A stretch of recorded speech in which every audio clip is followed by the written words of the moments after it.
ನಮಸ್ಕಾರ ಎಲ್ಲರಿಗೂ. ಇವತ್ತಂತೂ ನಮ್ ಫ್ರಿಜ್ ಓಪನ್ ಮಾಡಿದ್ಮೇಲೆ ನಾನಂತೂ ಫುಲ್ ಶಾಕ್ ಆಗಿನ್ರಿ. ಇಲ್ಲಿ ನೋಡ್ರಿ ಶ್ರುತಿ ಬ್ಯಾಟ್ ಹೋಮ್ವರ್ಕ್ ತಗೊಂಡು ಕೈ ಮಾಡಿ ಯಾಕೆ ರಾಂಗ್ ಐತಿ ನಂಗೆ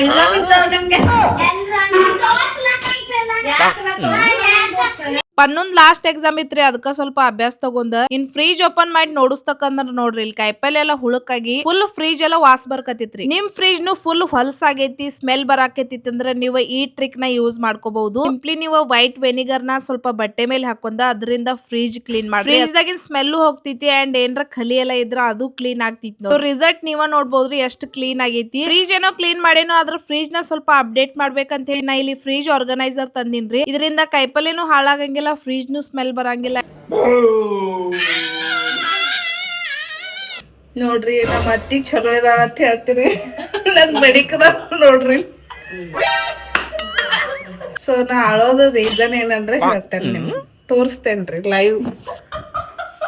ನೋಡ್ರಿ ನಮ್ ಜಗಳ ಗಂಟೆ ಅಕ್ಕ ಬಂದ ನಂಗ್ ಬಡದ್ ಬಿಟ್ಟಿದಾಳ್ರಿ, ಅದಕ್ಕ ಅಳಕದೇನು. ಹಂಗೇನಿಲ್ರಿ, ಇಷ್ಟು ಉಳಿಗಡ್ಡಿ ಹೊಳಾನ ನಮ್ಮ ತಂಗಿಗೆ ಬಡಿಸಕ್ಕೆ ಹಾ ಕಮೆಂಟ್ ಮಾಡಿ. ನಾ ಮತ್ತ ನಮ್ಮ ಅಕ್ಕ ಕೂಡಿ ಈಗ ಪನ್ನೀರ್ ಕ್ಯಾಪ್ಸಿಕಮ್ ಕರಿ ಮಾಡೋದೇವ್ರಿ. ಅದನ್ನ ಹೆಂಗ್ ಮಾಡೋದಂತ ತೋರಿಸ್ತೇವ್ ಬರ್ರಿ ನಿಮ್ಗೆ. ಒಂದ್ ಬೋಗಾನಾಗ ನೀರ್ ಕಾಸಕ್ ಇಟ್ಟ ಅದ್ರೊಳಗ 4-5 ಈರುಳ್ಳಿ ಕಟ್ ಮಾಡಿ ಹಂಗ ಹಾಫ್ ಕಪ್ ಕಾಜುನ ಒಂದ್ 10 ನಿಮಿಷ ಕುದಿಸ್ಕೋದ್ರಿ. ಆಮೇಲೆ ಬ್ಲೆಂಡರ್ ಹಾಕಿ ಈ ತರ ಫೈನ್ ಪೇಸ್ಟ್ ರೆಡಿ ಮಾಡ್ಕೋದ. ಇನ್ನೊಂದ್ ಕಡಾಯಿ ಇಟ್ಕೊಂಡ ನಾ ಇದ್ರೊಳಗ ಸ್ವಲ್ಪ ಜೀರಿಗೆ, ಟೊಮೆಟೊ, ಉಳ್ಳಿಗಡ್ಡಿ, ಬೆಳ್ಳುಳ್ಳಿ, ಶುಂಠಿ ಮತ್ತೆ ಮೆಣಸಿನ್ಕಾಯಿ. ಸೊ ಇದನ್ನೆಲ್ಲ ಸ್ವಲ್ಪ ಹಿಂಗ್ ಹಾಕೊಂಡ ಫ್ರೈ ಮಾಡ್ಕೋತೇನ್ರಿ. ಸ್ವಲ್ಪ ಹೊತ್ತು ಫ್ರೈ ಮಾಡ್ಕೊಂಡ ನಿಮ್ಗೆ ಯಾವ್ದ್ ಬೇಕು ನೋಡ್ರಿ, ಆಪ್ಷನಲ್ ಕಡಾ ಮಸಾಲೆ ಹಾಕೋದ. ಹಂಗ 1 ಟೇಬಲ್ ಸ್ಪೂನ್ ಕಸಕಸೆ ಮತ್ತೆ ಎಳ್ಳ ಹಾಕೊಂಡ ಫ್ರೈ ಮಾಡ್ಕೊಂಡ ಇದನ್ನು ಪೇಸ್ಟ್ ಮಾಡ್ಕೋದ್ ನೋಡ್ರಿ. ನೀ ಯಾರ? ನಿನ್ ಹೆಸರೇನ?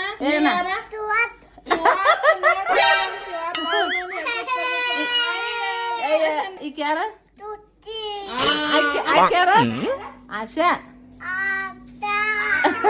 ಈಗ ಎಲ್ಲಾರ ಹೆಸರು ತಗೋಕದಾರ ನಮ್ ಶಿವಾರ್ಥ ಮನ್ಯಾಗ, ಎಲ್ಲಾ ಮಾತಾಡದ್ ಕಲಿಕದಾರ ನೋಡ್ರಿ. ನಾ ಇಲ್ಲಿ 2 ಕಡಾಮಿ ಇಟ್ಕೊಂಡ ಫಾಸ್ಟ್ ಆಗ್ಲಿ ಅಂತ ಹೇಳಿ ಫೋಡ್ನಿ ಹಾಕತೇನ್ರಿ. ಸ್ವಲ್ಪ ಎಣ್ಣೆ, ಜೀರಿಗೆ ಮತ್ತೆ ನಾವು ರೆಡಿ ಮಾಡಿರೋಂತ ಕಾಜು ಪೇಸ್ಟ್, ಇನ್ನೊಂದ್ರೊಳಗ ಸ್ವಲ್ಪ ಎಣ್ಣೆ, ಜೀರಿಗೆ ಮತ್ತೆ ಟೊಮೆಟೊ, ಈರುಳ್ಳಿ ಪೇಸ್ಟ್. ನೀವು ಒಂದ್ರೊಳಗ ಹಿಂಗ್ ಮಾಡ್ಕೊಂಡ್ರ ನಡಿತೈತಿ. ಫಾಸ್ಟ್ ಆಗ್ಬೇಕಂದ್ರ ಹಿಂಗ 2 ತ್ರೊಳಗ ಮಾಡತೇನ್ರಿ. ಸ್ವಲ್ಪ ಹೊತ್ತ ಫ್ರೈ ಆದ್ಮೇಲೆ ನೋಡ್ರಿ ಎರಡನ್ನ ಮಿಕ್ಸ್ ಮಾಡ್ಕೊಂಡ್ ಅದ್ರೊಳಗ ಎಲ್ಲಾ ಟೈಪ್ ಮಸಾಲೆ ಹಾಕೊಂಡ ಹಿಂಗ ಎಣ್ಣೆ ಬಿಡು ತಕ ನಾವು ಫ್ರೈ ಮಾಡ್ಕೋತಿರ್ಬೇಕ್ರಿ. ಆಮೇಲೆ 1-2 ಕಪ್ ನೀರ್ ಹಾಕೊಂಡ ಇನ್ನೊಂದ್ ಸ್ವಲ್ಪ ಕುದಿಸ್ಕೋಬೇಕು. 1/2 ಕಪ್ ಫ್ರೆಶ್ ಕ್ರೀಮ್ ಅಂದ್ರೆ ಕೆನಿ ಮತ್ತ 1 ಟೇಬಲ್ ಸ್ಪೂನ್ ಸಕ್ಕರೆ ಹಾಕೋದ. ಹಂಗ ನಾ ಇಲ್ಲಿ ಸ್ವಲ್ಪ ಎಣ್ಣೆ ಮತ್ತೆ ಖಾರದ ಒಗ್ಗರ್ನೆನು ಹಾಕತೇನ್ರಿ ಮೇಲೆ. ಇನ್ ಲಾಸ್ಟ್ ಕಟ್ ಮಾಡಿರೋಂತ ಪನ್ನೀರ್ ಕ್ಯೂಬ್ಸ್ ಮತ್ತೆ ಕ್ಯಾಪ್ಸಿಕಮ್ ಹಾಕಿ ಮಿಕ್ಸ್ ಮಾಡ್ಕೋದ್ ನೋಡ್ರಿ. ಸೊ ಮಸ್ತ್ ಪಕ್ಕಿ ಇಲ್ಲಿ ಕ್ಯಾಪ್ಸಿಕಮ್ ಪನ್ನೀರ್ ಕರಿ ರೆಡಿ ಆಗ್ತೈತಿ. ಹೆಂಗ